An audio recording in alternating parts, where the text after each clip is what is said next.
సుధా కుకింగ్కి స్వాగతం అండి. ఇవాళ తోటకూర కాడలు ఉల్లికారం పెట్టి కూర ఎలా వండాలో చూద్దామండి. చక్కగా ముదిరి స్తంభాల్లో ఉంటాయి కదా, అదే మా తోటలో అవేనవి తోటకూర కాడలండి. మనకి ములక్కాడ సైజులోను కోసుకుని శుభ్రంగా కడుక్కుని ఉడకబెట్టుకోవాలండి. ఉడకబెట్టుకుని మసాలా రెడీ చేసుకోవాలండి. జీలకర్ర, ఉప్పు, పసుపు, ఉల్లిపాయ, కారం చేసి మొక్క ఉడికిందో లేదో చూసుకోవాలి. ఉడికిందండి చక్కగాను. పోపు పెట్టుకోవాలి. జీలకర్ర, ఆవాలు, తర్వాత ఏమో కరివేపాకు పెట్టండి. చక్కగా అది వేగిన తర్వాత మనం ఉల్లి ముద్ద మిక్సీ పెట్టేసి ఉల్లి ముద్ద వేసుకోవాలి.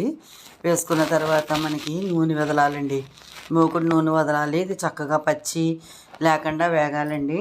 మనం చేయి వదలకుండా సిమ్లో పెట్టుకుని అలా నూనె వదిలిన సమయంలో మనం ఈ తోటకూర ముక్కల్ని వేసేసుకోవాలండి. తోటకూర కాడలు చక్కగా మెత్తగా ఉన్నాయండి. కాళ్ళు చాలా బాగున్నాయి. తర్వాత కొంచెం దానికి చింతపండు పులుసు కలుపుకోవాలండి. కలుపుకొని రెడీ అండి. తోటకూర కాడల ఉల్లికారం కూర రెడీ. చాలా బాగుంటుందండి.